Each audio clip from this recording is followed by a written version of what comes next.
आजर class आम discussion करवा math pedagogy important MCQ question गुड़ाक आम फुल डिस्कस करवा। तो चलतु स्टार्ट करवा क्लास। तो फास्ट क्वेश्चन रही पाने निज अनुसार जोटा आम कहे सेल्फ स्टडी गणित पढ़ा निमंते केउटी सत्य नुहे। ऑप्शन ए दी यह शिक्षार्थी को शिक्षण प्रक्रिया आत्मनिर्भरशील कर साहाय्य करे ना यह घसा पद्धति को उत्साहित करें ना यह समय सदुपयोग करें ना यह शिक्षार्थीर बौद्धिक दक्षता बढ़ाइबार साहाय्य करे। तो भितर कौटा गोटे निज अनुसार गणित पढ़ा निमंते कौटा ठीक नुहे कौटा नुहे पिला माने मन रखिए यह घसा पद्धति को उत्साहित करें यहाँ किंतु ठीक नुहे मन रखिए। Right answer is option number B पिला माने। नेक्स्ट देखिबा नेक्स्ट क्वेश्चन रही गणितर स्वरूप हिसाब से केउटी सत्य नुहे। तो भितर पिला माने गणितर स्वरूप हिसाब से कौटा ठीक नुहे पिला माने। ऑप्शन ए दी यह उभय गुणात्मक और परिमाणात्मक वर्णना अंतर्भुक्त ना यह अणमापक परीक्षण पद्धतिर फलाफल उपर निर्भर करें ना यह शिक्षार्थी संपर्क में पूर्व सूचना देवारे साहाय्य करे नहीं ना यह शिक्षार्थी संबंध में समस्त कथा कही थाए। कौटा right answer. Right answer is पिला माने ऑप्शन नंबर सी शिक्षार्थी संपर्क में पूर्व सूचना देवारे साहाय्य करे नहीं। तो यहाँ किंतु गणित स्वरूप सत्य नुहे मन रखिए। Right answer is option number C पिला माने। नेक्स्ट देखिबा नेक्स्ट क्वेश्चन रही मिशाण पढ़ाइबा समय शिक्षकंकर अग्रगति किपरि होइथाय पिला माने। मिशाण पढ़ाइबा समय शिक्षकंकर अग्रगति किपरि होइथाय पिला माने। संख्या परिचय बुझाइबा ठारू ना पूर्व संख्या सह परिचित ठारू ना अवरोहात्मक पद्धति रे ना गुणन प्रक्रिया मन रखिए। संख्या परिचय बुझाइबा ठारू मन रखिए। Right answer is option number A मिशाण पढ़ाइबा समय शिक्षकंकर संख्या परिचय बुझाइबा ठारू अग्रगति होइथाय मन रखिए। Right answer is option number ए पिला माने। नेक्स्ट देखिबा नेक्स्ट क्वेश्चन रही दैनंदिन जीवन में गणितर प्रयोग शीर्षक एक पत्रिका प्रस्तुत करने शिक्षक पिलामानंकु तत्पर कराइले यही कार्यटी कौन पिला माने।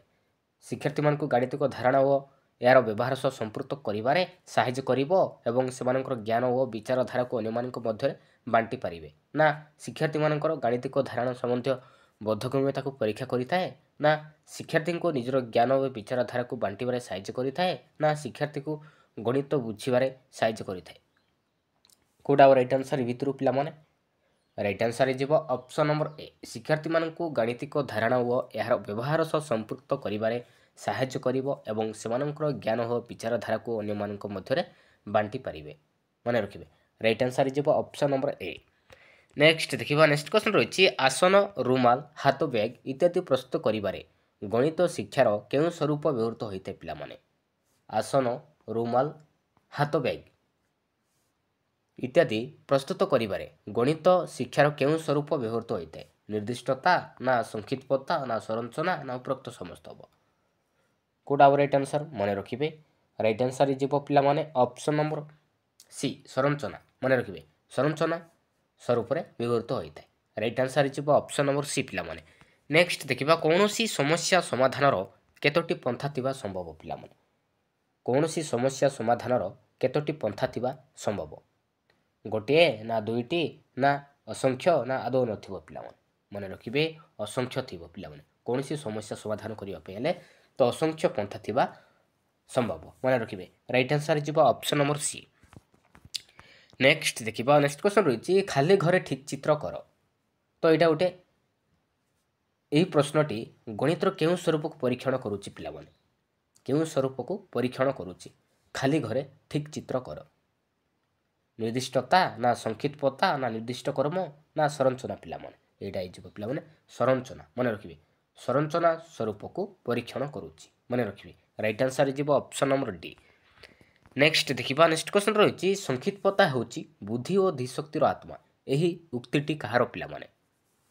संक्षिप्तता होची बुद्धि और धीशक्तिर आत्मा यह किए कही पिला माने शेक्सपियर कही ना वर्ड्सवर्थ कही ना अरिस्टोटल कही ना प्याज कही पिला माने किए कही मन रखिए शेक्सपियर कही पिला माने। Right answer is option number A. Next देखिबा गणित रे पढ़ा जाउतबा प्रसंग सब किपरि सजा जाय पिला माने। ଗଣିତରେ ପଢ଼ାଯାଉଥିବା ପ୍ରସଙ୍ଗ ସବୁ କିପରି ଭାବରେ ସଜା ଯାଇଥାଏ? ନିର୍ଦ୍ଦିଷ୍ଟ କ୍ରମରେ, ନା ସରଳରୁ ଜଟିଳ କ୍ରମରେ, ନା ଜ୍ଞାତରୁ ଅଜ୍ଞାତ କ୍ରମରେ, ନା ଉପରୋକ୍ତ ସମସ୍ତ କ୍ରମରେ? ପିଲାମାନେ ମନେ ରଖିବେ, ଉପରୋକ୍ତ ସମସ୍ତ କ୍ରମରେ ସଜା ଯାଇଥାଏ। ମନେ ରଖିବେ, ରାଇଟ୍ ଆନ୍ସର୍ ହେଇଯିବ ଅପସନ୍ ନମ୍ବର ଡି। ନେକ୍ସଟ ଦେଖିବା, କେଉଁଟି ଗଣିତର ଏକ ପ୍ରକୃତି ନୁହେଁ? ଦୁଇ ଭିତରୁ ପିଲାମାନେ କେଉଁଟା ଗୋଟେ ଗଣିତର ପ୍ରକୃତି ନୁହେଁ? ପିଲାମାନେ ସଂରଚନା, ନା ବ୍ୟାଖ୍ୟାକରଣ, ନା ସଂକ୍ଷିପ୍ତତା, ନା ନିର୍ଦ୍ଦିଷ୍ଟ କ୍ରମ? କେଉଁଟା ନୁହେଁ ପିଲାମାନେ? ମନେ ରଖିବେ, ବ୍ୟାଖ୍ୟାକରଣ ନୁହେଁ ପିଲାମାନେ। ରାଇଟ୍ ଆନ୍ସର୍ ହେଇଯିବ ଅପସନ୍ ନମ୍ବର ବି। ନେକ୍ସଟ ଦେଖିବା, ଏକ ବୃତ୍ତ ଲେଖରେ ପ୍ରତ୍ୟେକ ତଥ୍ୟ କେଉଁଥିରେ ସଜ୍ଜୀକରଣ କରାଯାଏ? ପିଲାମାନେ ଏକ ବୃତ୍ତ ଲେଖରେ ପ୍ରତ୍ୟେକ ତଥ୍ୟ କେଉଁଥିରେ ସଜ୍ଜୀକରଣ କରାଯାଏ? ବୃତ୍ତଖଣ୍ଡରୁ, ନା ବୃତ୍ତରୁ, ନା ଅର୍ଦ୍ଧବୃତ୍ତରୁ, ନା ବୃତ୍ତକଳାରୁ? ମନେ ରଖିବେ, ବୃତ୍ତକଳାରୁ। ରାଇଟ୍ ଆନ୍ସର୍ ହେଇଯିବ ଅପସନ୍ ନମ୍ବର ଡି। ନେକ୍ସଟ ଦେଖିବା, ଶ୍ରେଣୀରେ ଗଣିତ ଶିକ୍ଷଣ ଉପକରଣ ଥିବା ଥାକକୁ କ'ଣ କୁହାଯାଏ? ଶ୍ରେଣୀରେ ଗଣିତ ଶିକ୍ଷଣ ଉପକରଣ ଥିବା ଥାକକୁ କ'ଣ କୁହାଯାଏ? କ'ଣ କୁହାଯାଏ ପିଲାମାନେ? ଶିକ୍ଷଣ କ'ଣ କୁହାଯାଏ, ନା ଜ୍ୟାମିତିକ କ'ଣ କୁହାଯାଏ, ନା ଶିକ୍ଷଣ ଉପକରଣ କ'ଣ କୁହାଯାଏ, ନା କୌଣସିଟି ନୁହେଁ? ପିଲାମାନେ ମନେ ରଖିବେ, ଶିକ୍ଷଣ କ'ଣ କୁହାଯାଏ? ପିଲାମାନେ ଶ୍ରେଣୀରେ ଗଣିତ ଶିକ୍ଷଣ ଉପକରଣ ଥିବା ଥାକକୁ ଶିକ୍ଷଣ କ'ଣ ବୋଲି କୁହାଯାଏ? ମନେ ରଖିବେ, ରାଇଟ୍ ଆନ୍ସର୍ ହେଇଯିବ ଅପସନ୍ ନମ୍ବର ଏ। ନେକ୍ସଟ ଦେଖିବା, ନେକ୍ସଟ କ୍ୱେଶ୍ଚନ୍ ରହିଛି, ଜିନ୍ ପିଆଜେଙ୍କ ମତରେ ଜ୍ଞାନାତ୍ମକ ବିକାଶ କେତୋଟି ପର୍ଯ୍ୟାୟ ଦେଇ ହୋଇଥାଏ? ପିଲାମାନେ ଜିନ୍ ପିଆଜେଙ୍କ ମତରେ ଜ୍ଞାନାତ୍ମକ ବିକାଶ କେତୋଟି ପର୍ଯ୍ୟାୟ ଦେଇ ହୋଇଥାଏ? କେତୋଟି ପିଲାମାନେ? ମନେ ରଖିବେ, ଚାରୋଟି ନା ଚାରୋଟି ପିଲାମାନେ। ତ ଅପସନ୍ ନମ୍ବର ବି ହେଇଯିବ ରାଇଟ୍ ଆନ୍ସର୍। ନେକ୍ସଟ ଦେଖିବା, ନେକ୍ସଟ କ୍ୱେଶ୍ଚନ୍ ରହିଛି, ବୌଦ୍ଧିକ ବିକାଶର ଦ୍ୱିତୀୟ ପର୍ଯ୍ୟାୟକୁ କେଉଁ ପର୍ଯ୍ୟାୟ କୁହାଯାଏ? ବୌଦ୍ଧିକ ବିକାଶର ଦ୍ୱିତୀୟ ପର୍ଯ୍ୟାୟକୁ କେଉଁ ପର୍ଯ୍ୟାୟ କୁହାଯାଏ? କେଉଁ ପର୍ଯ୍ୟାୟ କୁହାଯାଏ ପିଲାମାନେ? ମନେ ରଖିବେ, ପ୍ରାକ୍ ସଂକ୍ରାନ୍ତିଧର୍ମୀ ପର୍ଯ୍ୟାୟ କୁହାଯାଏ। ପିଲାମାନେ ମନେ ରଖିବେ, ବୌଦ୍ଧିକ ବିକାଶର ଦ୍ୱିତୀୟ ପର୍ଯ୍ୟାୟକୁ ପ୍ରାକ୍ ସଂକାର୍ଯ୍ୟଧର୍ମୀ ପର୍ଯ୍ୟାୟ କୁହାଯାଏ। ଆଉ ପ୍ରଥମ ପର୍ଯ୍ୟାୟ ହେଉଛି ପିଲାମାନେ ସମ୍ବିଧିକାରକ ପର୍ଯ୍ୟାୟ, ଦ୍ୱିତୀୟ ହେଇଯିବ ପ୍ରାକ୍ ସଂକାର୍ଯ୍ୟଧର୍ମୀ ପର୍ଯ୍ୟାୟ, ଆଉ ତୃତୀୟ ପର୍ଯ୍ୟାୟ ହେଇଯିବ ପିଲାମାନେ ସ୍ଥୂଳ ସଂକାର୍ଯ୍ୟଧର୍ମୀ ପର୍ଯ୍ୟାୟ, ଆଉ ଯଥାଯଥ ସଂକାର୍ଯ୍ୟ ହେଉଛି ଏଇଟା ହେଉଛି ଚତୁର୍ଥ ପର୍ଯ୍ୟାୟ। ମନେ ରଖିବେ, ତ ରାଇଟ୍ ଆନ୍ସର୍ ହେଇଯିବ ଅପସନ୍ ନମ୍ବର ଡି। ନେକ୍ସଟ ଦେଖିବା, ନେକ୍ସଟ କ୍ୱେଶ୍ଚନ୍ ରହିଛି, ପିଲାମାନେ କେଉଁ ପର୍ଯ୍ୟାୟରେ ବହୁମୁଖୀ ଉପାୟରେ ବସ୍ତୁର ବର୍ଗୀକରଣ କରିପାରନ୍ତି? ପିଲାମାନେ କେଉଁ ପର୍ଯ୍ୟାୟରେ ବହୁମୁଖୀ ଉପାୟରେ ବସ୍ତୁର ବର୍ଗୀକରଣ କରିପାରନ୍ତି? ସମ୍ବିଧିକାରକ ପର୍ଯ୍ୟାୟରେ, ନା ପ୍ରାକ୍ ସଂକାର୍ଯ୍ୟଧର୍ମୀ ପର୍ଯ୍ୟାୟରେ, ନା ସ୍ଥୂଳ ସଂକାର୍ଯ୍ୟଧର୍ମୀ ପର୍ଯ୍ୟାୟରେ, ନା ଯଥାଯଥ ସଂକାର୍ଯ୍ୟଧର୍ମୀ ପର୍ଯ୍ୟାୟ? ପିଲାମାନେ ମନେ ରଖିବେ, ଏଇଟା ହୋଇଯିବ ପିଲାମାନେ ସ୍ଥୂଳ ସଂକାର୍ଯ୍ୟଧର୍ମୀ ପର୍ଯ୍ୟାୟରେ। ମନେ ରଖିବେ, ସ୍ଥୂଳ ସଂକାର୍ଯ୍ୟଧର୍ମୀ ପର୍ଯ୍ୟାୟରେ। ତ ରାଇଟ୍ ଆନ୍ସର୍ ହେଇଯିବ ଅପସନ୍ ନମ୍ବର ସି। ନେକ୍ସଟ ଦେଖିବା, ପିଲାମାନଙ୍କର ସମସ୍ୟା ସମାଧାନ ମୂଳକ ଦକ୍ଷତା କେଉଁ ପର୍ଯ୍ୟାୟ ବୃଦ୍ଧି ପାଇଥାଏ? ପିଲାମାନେ ପିଲାମାନଙ୍କର ସମସ୍ୟା ସମାଧାନ ମୂଳକ ଦକ୍ଷତା କେଉଁ ପର୍ଯ୍ୟାୟରେ ବୃଦ୍ଧି ପାଇଥାଏ? ପ୍ରାକ୍ ସଂକାର୍ଯ୍ୟ, ନା ସ୍ଥୂଳ ସଂକାର୍ଯ୍ୟ, ନା ଯଥାଯଥ ସଂକାର୍ଯ୍ୟ, ନା ଉପରୋକ୍ତ ସମସ୍ତ? ହେବ ପିଲାମାନେ ମନେ ରଖିବେ, ଏଇଟା ହେଇଯିବ ପିଲାମାନେ ଯଥାଯଥ ସଂକାର୍ଯ୍ୟଧର୍ମୀ ପର୍ଯ୍ୟାୟରେ ବୃଦ୍ଧି ପାଇଥାଏ। ମନେ ରଖିବେ, ରାଇଟ୍ ଆନ୍ସର୍ ହେଇଯିବ ଅପସନ୍ ନମ୍ବର ସି ପିଲାମାନେ। ନେକ୍ସଟ ଦେଖିବା, ନେକ୍ସଟ କ୍ୱେଶ୍ଚନ୍ ରହିଛି, ଏନ୍ସିଏଫ୍ 2005 ଅନୁଯାୟୀ ଗଣିତ ଶିକ୍ଷାର ମୁଖ୍ୟ ଲକ୍ଷ୍ୟ କ'ଣ? ପିଲାମାନେ ଏନ୍ସିଏଫ୍ 2005 ଅନୁଯାୟୀ ଗଣିତ ଶିକ୍ଷାର ମୁଖ୍ୟ ଲକ୍ଷ୍ୟ କ'ଣ? ମେଧାବୀ ପିଲାମାନେ କେବଳ ଗଣିତ ପଢ଼ିବେ, ନା ପିଲାମାନଙ୍କର ବୌଦ୍ଧିକ ବିକାଶ ହେବ, ନା ଗଣିତକରଣ ଦକ୍ଷତାର ବିକାଶ ସାଧନ, ନା ଉପରୋକ୍ତ ସମସ୍ତ? ହେବ ପିଲାମାନେ ମନେ ରଖିବେ, ଅପସନ୍ ନମ୍ବର ସି ହେଇଯିବ ରାଇଟ୍ ଆନ୍ସର୍, ଗଣିତୀକରଣ ଦକ୍ଷତାର ବିକାଶ ସାଧନ। ମନେ ରଖିବେ, ଏନ୍ସିଏଫ୍ 2005 ଅନୁଯାୟୀ ଗଣିତ ଶିକ୍ଷାର ମୁଖ୍ୟ ଲକ୍ଷ୍ୟ ହେଉଛି ପିଲାମାନେ ଗଣିତୀକରଣ ଦକ୍ଷତାର ବିକାଶ ସାଧନ। ରାଇଟ୍ ଆନ୍ସର୍ ହେଇଯିବ ଅପସନ୍ ନମ୍ବର ସି। ନେକ୍ସଟ ଦେଖିବା, ନେକ୍ସଟ କ୍ୱେଶ୍ଚନ୍ ରହିଛି, ଅଧିକ ମିତଭାଷୀ ହେବା ଗଣିତ ଶିକ୍ଷଣର କେଉଁ ମୁଖ୍ୟ ଉଦ୍ଦେଶ୍ୟ? ଜ୍ଞାନାତ୍ମକ, ନା ଭାବାତ୍ମକ, ନା ମନକ୍ରିୟାତ୍ମକ, ନା ଉପରୋକ୍ତ ସମସ୍ତ? ଅଧିକ ମିତଭାଷୀ ହେବା ତ ଗଣିତ ଶିକ୍ଷଣ କେଉଁ ମୁଖ୍ୟ ଉଦ୍ଦେଶ୍ୟ? ପିଲାମାନେ କେଉଁଟା ହେବ ରାଇଟ୍ ଆନ୍ସର୍? ଏଇଟା ହେଇଯିବ ପିଲାମାନେ ଭାବାତ୍ମକ। ମନେ ରଖିବେ, ରାଇଟ୍ ଆନ୍ସର୍ ହେଇଯିବ ଅପସନ୍ ନମ୍ବର ବି। ନେକ୍ସଟ ଦେଖିବା, ଘଣ୍ଟା ଦେଖି ସମୟ କହିବା ଘଣ୍ଟା ଦେଖି ସମୟ କହିବା ଗଣିତ ଶିକ୍ଷଣର କେଉଁ ମୁଖ୍ୟ ଉଦ୍ଦେଶ୍ୟ? ଜ୍ଞାନାତ୍ମକ, ନା ଭାବାତ୍ମକ, ନା ମନକ୍ରିୟାତ୍ମକ? କୌଣସିଟି ନୁହେଁ ପିଲାମାନେ, ଘଣ୍ଟା ଦେଖି ସମୟ କହିବା ଏଇଟା ହେଉଛି ମନକ୍ରିୟାତ୍ମକ। ଅପସନ୍ ନମ୍ବର ସି ଯିବ ରାଇଟ୍ ଆନ୍ସର୍। ନେକ୍ସଟ ଦେଖିବା, ନେକ୍ସଟ କ୍ୱେଶ୍ଚନ୍ ରହିଛି, ଗଣିତ ଶିକ୍ଷାର ଉଦ୍ଦେଶ୍ୟ ଗୁଡ଼ିକ କ'ଣ କ'ଣ? ପିଲାମାନେ ଜ୍ଞାନାତ୍ମକ, ନା ବୋଧ, ନା ପ୍ରୟୋଗ, ନା ଉପରୋକ୍ତ ସମସ୍ତ? ହେବ ପିଲାମାନେ ଉପରୋକ୍ତ ସମସ୍ତ। ନା ଗଣିତ ଶିକ୍ଷାର ଉଦ୍ଦେଶ୍ୟ ଗୁଡ଼ିକ ହେଉଛି ଜ୍ଞାନାତ୍ମକ, ବୋଧ, ପ୍ରୟୋଗ, ବିଶ୍ଳେଷଣ, ସଂଶ୍ଳେଷଣ, ଏସବୁ ହେଉଛି ଗଣିତ ଶିକ୍ଷାର ଉଦ୍ଦେଶ୍ୟ। ତ ନେକ୍ସଟ ଦେଖିବା, ନେକ୍ସଟ କ୍ୱେଶ୍ଚନ୍ ରହିଛି, ଗାଣିତିକ ଭାଷା କହିଲେ ଆମେ କ'ଣ ବୁଝିବା ପିଲାମାନେ? ଗାଣିତିକ ଭାଷା କହିଲେ ଆମେ କ'ଣ ବୁଝିବା? ଅପସନ୍ ଏ ଦେଇଛି ନିଜର ସମ୍ପୂର୍ଣ୍ଣ ଭାବକୁ ନିର୍ଭୁଲ ଓ ସଂକ୍ଷିପ୍ତ ଭାବେ ପ୍ରକାଶ କରିବା, ନା ନିଜର ଉକ୍ତି ନିର୍ଦ୍ଦିଷ୍ଟ ସ୍ପଷ୍ଟ ଏବଂ ଅର୍ଥପୂର୍ଣ୍ଣ ଭାବେ ପ୍ରକାଶ କରିବା, ନା ଅଭିବ୍ୟକ୍ତି ପ୍ରକାଶ କରିବାରେ ଗାଣିତିକ ପଦ, ଧାରଣା, ସୂତ୍ର ଏବଂ ସଂକେତ ଗୁଡ଼ିକ ବହୁଳ ବ୍ୟବହାର କରିବା, ନା ଉପରୋକ୍ତ ସମସ୍ତ। ମନେ ରଖିବେ, ଗାଣିତିକ ଭାଷା କହିଲେ ନିଜର ସମ୍ପୂର୍ଣ୍ଣ ଭାବକୁ ନିର୍ଭୁଲ ଓ ସଂକ୍ଷିପ୍ତ ଭାବେ ପ୍ରକାଶ କରିବା। ମନେ ରଖିବେ, option number A is right answer. Next ଦେଖିବା, କୌଣସି ଏକ ପଦାର୍ଥକୁ 5 ସମାନ ଭାଗ କରି 2 ଭାଗ ନିଆଗଲା। ଏହି ଉକ୍ତିଟିକୁ ସାଙ୍କେତିକ ଭାବେ 2/5 ରୂପେ ଜଣେ ଛାତ୍ର ଲେଖିପାରିଲେ ଏଥିରୁ ଛାତ୍ରଟି ସମ୍ବନ୍ଧରେ କ'ଣ ଜଣାଗଲା ପିଲାମାନେ? ସାଙ୍କେତିକ ଚିହ୍ନକୁ ଉକ୍ତିରେ ପ୍ରକାଶ କରିପାରୁଛି, ନା ଗାଣିତିକ ଉକ୍ତିକୁ ସାଙ୍କେତିକ ରୂପେ ପ୍ରକାଶ କରିପାରୁଛି, ନା ଭଗ୍ନ ସଂଖ୍ୟାର ଲବ ଓ ହରକୁ ଚିହ୍ନି ପାରୁଛି, ନା ପରିମେୟ ସଂଖ୍ୟା ସମ୍ପର୍କରେ ବୁଝିପାରୁଛି। କେଉଁଟା ହେବ ରାଇଟ୍ ଆନ୍ସର୍ ଭିତରୁ? ମନେ ରଖିବେ, ରାଇଟ୍ ଆନ୍ସର୍ ଯିବ ଅପସନ୍ ନମ୍ବର ବି, ଗାଣିତିକ ଉକ୍ତିକୁ ସାଙ୍କେତିକ ରୂପେ ପ୍ରକାଶ କରିପାରୁଛି। ମନେ ରଖିବେ। ନେକ୍ସଟ ଦେଖିବା, ନେକ୍ସଟ କ୍ୱେଶ୍ଚନ୍ ରହିଛି, କେଉଁ କାରଣରୁ ପାଠ୍ୟକ୍ରମରେ ଗଣିତ ଶିକ୍ଷା ଏକ ସ୍ୱତନ୍ତ୍ର ଓ ସମ୍ମାନଜନକ ସ୍ଥାନ ଅଧିକାର କରିଛି? କେଉଁ କାରଣରୁ ପାଠ୍ୟକ୍ରମରେ ଗଣିତ ଶିକ୍ଷା ଏକ ସ୍ୱତନ୍ତ୍ର ଓ ସମ୍ମାନଜନକ ସ୍ଥାନ ଅଧିକାର କରିଛି? ବ୍ୟବହାରିକ, ନା ସାମାଜିକ, ନା ଅନ୍ତର୍ନିହିତ, ନା ଉପରୋକ୍ତ ସମସ୍ତ ହେବ ପିଲାମାନେ? ମନେ ରଖିବେ, ଉପରୋକ୍ତ ସମସ୍ତ ହେଇଯିବ ରାଇଟ୍ ଆନ୍ସର୍। ମନେ ରଖିବେ, ବ୍ୟବହାରିକ, ସାମାଜିକ, ଅନ୍ତର୍ନିହିତ କାରଣରୁ ପାଠ୍ୟକ୍ରମରେ ଗଣିତ ଶିକ୍ଷା ଏକ ସ୍ୱତନ୍ତ୍ର ସମ୍ମାନଜନକ ସ୍ଥାନ ଅଧିକାର କରିଛି। ମନେ ରଖିବେ। ନେକ୍ସଟ ଦେଖିବା, ନେକ୍ସଟ କ୍ୱେଶ୍ଚନ୍ ରହିଛି, ବିଦ୍ୟାଳୟରେ ଗଣିତ ଶିକ୍ଷାଦାନ ଫଳରେ ଶିକ୍ଷାର୍ଥୀମାନେ କାହା ଉପରେ ଗୁରୁତ୍ୱ ଦିଅନ୍ତି ପିଲାମାନେ? ଗଣିତ ସମ୍ବନ୍ଧୀୟ ଜ୍ଞାନ ଆହରଣ କରନ୍ତି, ନା କେତେକ ଗାଣିତିକ ଦକ୍ଷତା ଓ କୌଶଳ ହାସଲ କରନ୍ତି, ନା କେତେକ ସୁଅଭ୍ୟାସ ଗଠନ କରନ୍ତି, ନା ଉପରୋକ୍ତ ସମସ୍ତ ହେବ? ରାଇଟ୍ ଆନ୍ସର୍ ଯିବ ଅପସନ୍ ନମ୍ବର ଡି ପିଲାମାନେ, ଉପରୋକ୍ତ ସମସ୍ତ। ମନେ ରଖିବେ। ନେକ୍ସଟ ଦେଖିବା, ନେକ୍ସଟ କ୍ୱେଶ୍ଚନ୍ ରହିଛି, କେଉଁଟି ଗଣିତର ଏକ ପ୍ରକୃତି ସ୍ୱରୂପ? ତ ଏ ଭିତରୁ ପିଲାମାନେ କେଉଁଟା ଗୋଟେ ଗଣିତର ପ୍ରକୃତି ସ୍ୱରୂପ ପିଲାମାନେ? ଅପସନ୍ ଏ ଦେଇଛି ନିର୍ଦ୍ଦିଷ୍ଟତା ଦେଇଛି, ସଂକ୍ଷିପ୍ତତା ଦେଇଛି, ନିର୍ଦ୍ଦିଷ୍ଟ କ୍ରମ ଦେଇଛି, ଉପରୋକ୍ତ ସମସ୍ତ ଦେଇଛି। ତ କେଉଁଟା ହେବ ରାଇଟ୍ ଆନ୍ସର୍? ରାଇଟ୍ ଆନ୍ସର୍ ହେଇଯିବ ଅପସନ୍ ନମ୍ବର ଡି, ଉପରୋକ୍ତ ସମସ୍ତ ପିଲାମାନେ। ମନେ ରଖିବେ। ନେକ୍ସଟ ଦେଖିବା, ନେକ୍ସଟ କ୍ୱେଶ୍ଚନ୍ ରହିଛି, ଭଗବାନ ବିଶ୍ୱକୁ ଯେଉଁ ଭାଷାରେ ଲେଖିଛନ୍ତି ତାହା ହେଉଛି ଗଣିତ। ଏହି ଉକ୍ତିଟି କାହାର ପିଲାମାନେ? ଭଗବାନ ବିଶ୍ୱକୁ ଯେଉଁ ଭାଷାରେ ଲେଖିଛନ୍ତି ତାହା ହେଉଛି ଗଣିତ। ଏହି ଉକ୍ତିଟି କାହାର? ମାର୍ଶାଲଙ୍କର, ନା ରସେଲଙ୍କର, ନା ଗାଲିଲିଓଙ୍କର, ନା ନ୍ୟୁଟନଙ୍କର ପିଲାମାନେ? ନ୍ୟୁଟନଙ୍କର। ଏଇଟା ହେଇଯିବ ପିଲାମାନେ ଗାଲିଲିଓଙ୍କର। ମନେ ରଖିବେ। ରାଇଟ୍ ଆନ୍ସର୍ ହେଇଯିବ ଅପସନ୍ ନମ୍ବର ସି ପିଲାମାନେ। ନେକ୍ସଟ ଦେଖିବା, ନେକ୍ସଟ କ୍ୱେଶ୍ଚନ୍ ରହିଛି, କେଉଁଟି ଗଣିତର ସ୍ୱରୂପ ନୁହେଁ?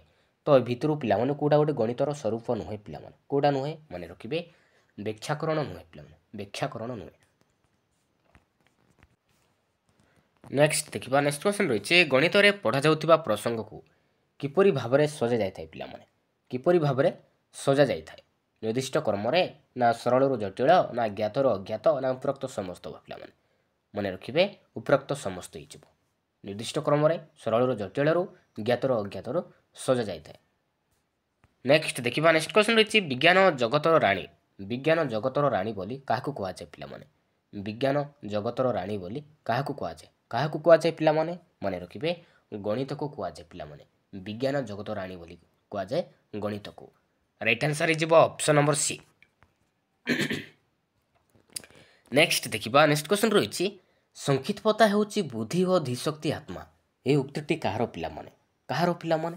ସେକ୍ସପିୟରଙ୍କର ନା ସେକ୍ସପିୟରଙ୍କର ପିଲାମାନେ। ରାଇଟ୍ ଆନ୍ସର୍ ହେଇଯିବ ଅପସନ୍ ନମ୍ବର ବି। ନେକ୍ସଟ ଦେଖିବା, ଚିନ୍ତାରେ ସ୍ପଷ୍ଟତା ଓ ତର୍କଯୁକ୍ତ ସିଦ୍ଧାନ୍ତରେ ଅନୁସରିତ ସ୍ୱକାର୍ଯ୍ୟ ହେଉଛି ଗାଣିତିକ ପ୍ରଚେଷ୍ଟା କେନ୍ଦ୍ର। ଏହା କେଉଁଠାରେ କୁହାଯାଇଛି ପିଲାମାନେ? ଚିନ୍ତାରେ ସ୍ପଷ୍ଟତା ଓ ତର୍କଯୁକ୍ତ ସିଦ୍ଧାନ୍ତରେ ଅନୁସରିତ ସ୍ୱକାର୍ଯ୍ୟ ହେଉଛି ଗାଣିତିକ ପ୍ରଚେଷ୍ଟା କେନ୍ଦ୍ର। ଏହା କେଉଁଠାରେ କୁହାଯାଇଛି? କେଉଁଠାରେ କୁହାଯାଇଛି ପିଲାମାନେ? ଏଇଟା ହେଉଛି ପିଲାମାନେ ଜାତୀୟ ପାଠ୍ୟକ୍ରମ ଆଧାର 2005ରେ କୁହାଯାଇଛି। ମନେ ରଖିବେ। ରାଇଟ୍ ଆନ୍ସର୍ ହେଇଯିବ ଅପସନ୍ ନମ୍ବର ସି ପିଲାମାନେ। ନେକ୍ସଟ ଦେଖିବା, ବିଜ୍ଞାନ ଓ ଶିଳ୍ପ ବିପ୍ଳବର ଏହି ଦୁନିଆରେ ଗଣିତ ପ୍ରତି ସ୍ୱତନ୍ତ୍ର ଧ୍ୟାନ ଦିଆଯିବା ଦରକାର। ଏହା କେଉଁଠାରେ କୁହାଯାଇଛି? କେଉଁଠାରେ କୁହାଯାଇଛି ପିଲାମାନେ? ଏଇଟା ହେଉଛି ପିଲାମାନେ ଜାତୀୟ ଶିକ୍ଷାନୀତି 1968ରେ କୁହାଯାଇଛି। ମନେ ରଖିବେ। ନେକ୍ସଟ ଦେଖିବା, ନେକ୍ସଟ କ୍ୱେଶ୍ଚନ୍ ରହିଛି, କେଉଁଟି ଗଣିତ ଶାସ୍ତ୍ର ଏକ ବିଶେଷ ଧର୍ମ ଅଟେ ପିଲାମାନେ? ଏ ତ ଭିତରୁ ପିଲାମାନେ କେଉଁଟା ଗୋଟେ ଗଣିତ ଶାସ୍ତ୍ର ଏକ ବିଶେଷ ଧର୍ମ ଅଟେ? କେଉଁଟା ଅଟେ ପିଲାମାନେ? ମନେ ରଖିବେ, ନିର୍ଦ୍ଦିଷ୍ଟ। ମନେ ରଖିବେ, ନିର୍ଦ୍ଦିଷ୍ଟତା ଅଟେ। ନିର୍ଦ୍ଦିଷ୍ଟତା ଗଣିତ ଶାସ୍ତ୍ରର ଏକ ବିଶେଷ ଧର୍ମ ଅଟେ। राइट आंसर हो ऑप्शन नंबर बी। नेक्स्ट देखिबा केउं विषय रे शिक्षार्थी निजर उत्तर सत्यासत्य को विपरीत प्रणाली परीक्षा करि परिबो। कोडा राइट आंसर मन रखिबे अर्थशास्त्र रो पिला माने अर्थशास्त्र रो शिक्षार्थी निजर उत्तर सत्य सत्या को विपरीत प्रणाली रे परीक्षा करि परिबो। राइट आंसर हो ऑप्शन नंबर सॉरी अर्थशास्त्र नहीं पिला माने गणित शास्त्र शिक्षार्थी निजर उत्तर सत्यासत्य को विपरीत प्रणाली रे परीक्षा करि परिबो। नेक्स्ट देखिबा नेक्स्ट क्वेश्चन रहिछि गणित शास्त्र अंतर्निहित संरचना रे निम्न केउं गुण रहिथिबारु याकु विद्यालय रे पढ़ा जाउतिबा अन्य विषय मानक ठार पृथक करिताए।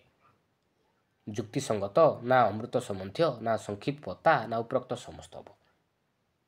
माने रखिबे उपरोक्त समस्त हे जो पिला राइट आंसर हे ऑप्शन नंबर डी। नेक्स्ट देखिबा नेक्स्ट क्वेश्चन रहिछि गणित विषय को प्राथमिक विद्यालय पाठ्यक्रम रे स्थान दिया जिवा मुख्य कारण कोन पिला माने। मुख्य कारण कौन गणित एक यथार्थ विज्ञान ना गणित तार्किक दृष्टिकोण सृष्टि करिताए ना गणित मनुष्य जीवन सह घनिष्ठ संपर्क ना उपरोक्त समस्त हम माने रखिबे उपरोक्त समस्त हे जो उपरोक्त समस्त। नेक्स्ट देखिबा नेक्स्ट क्वेश्चन रहिछि गणित ज्ञान हो दक्षता कहा पई आवश्यक। गणित ज्ञान हो दक्षता कहा पई आवश्यक कहा पई पिला माने माने रखिबे उपरोक्त समस्तक पई शिक्षार्थीक पई व्यवसायीक पई दिन मजुरीक पई मध्य आवश्यक। तो उपरोक्त समस्त हो राइट आंसर। नेक्स्ट देखिबा जातीय पाठ्यक्रम आधार 2005 अनुसार कौन कह गणित केतेक बछ बछ शिक्षार्थी को शिक्षा दिया उचित ना गणितर दक्षता आहरण करने सबू शिक्षार्थी बाध्यतामूलक ना गणित शिक्षा देवाई प्रथमे से परीक्षण करा उचित ना दुर्बल शिक्षार्थी अलग गणित पाठ्यक्रम होगा उचित। मन रखिए गणितर दक्षता आहरण करने सबू शिक्षार्थी बाध्यतामूलक। तो जातीय पाठ्यक्रम आधार 2005 अनुजाई कहुई। नेक्स्ट देखिबा नेक्स्ट क्वेश्चन रही पार्वण समय रे श्रेणी गृह रे शतकड़ा पढ़ेला बेले दुकान मानक दि जाउथिबा रिहाती संपर्क रे आलोचना करागला। श्रेणी गृह रे एई प्रकार आलोचना कौन पिला माने कोडा राइट आंसर मन रखिए राइट आंसर हो ऑप्शन नंबर ए। शिक्षार्थी मानको अन्य मानको मतामत सुनिबारे सहाय्य करिबा सह निजर युक्ति उपस्थापना करिया पे उत्साहित करिताए। नेक्स्ट देखिबा नेक्स्ट क्वेश्चन रही संरचना को चिन्हिबा हो ताकू पूरण करिबा प्राथमिक स्तर रे गणित पाठ्यक्रम एक अत्यावश्यक अंश जेहेतु यह कौन पिला माने शिक्षार्थी मध्य सृजनशीलता और सुंदर गुण बुद्धि करिथाए ना शिक्षार्थी मान प्रतियोगितामूलक परीक्षा पर प्रस्तुत करिथाए ना सुडोकु समस्या समाधान करिबारे सहायक होइताए ना शिक्षार्थीर सृजनशीलता वृद्धि करने सह सेमानकु संख्या और सांख्यिक प्रक्रिया नियम गुड़ी को बुझे सहायक होइताए। कोडा राइट आंसर ए भितर पिला माने राइट आंसर हो ऑप्शन नंबर डी। शिक्षार्थी सृजनशील वृद्धि करने सह सेमानकु संख्या और सांख्यिक प्रक्रिया नियम गुड़ी को बुझे सहायक होइताए। नेक्स्ट देखिबा नेक्स्ट क्वेश्चन रही केउटी गणित शिक्षा अंतर्निहित संरचना संपर्क नुहे। तो भितर कोटा गोटे गणित शिक्षा अंतर्निहित संरचना संपर्क नुहे पिला माने निर्दिष्ट कर्म ना विश्लेषण और संश्लेषण ना संक्षिप्त अभिव्यक्ति ना निर्दिष्टता पिला माने कोडा राइट आंसर भितर पिला माने मन रखिबे राइट आंसर हो पिला माने ऑप्शन नंबर बी विश्लेषण और संश्लेषण मन रखिबे। थैंक यू पिला माने।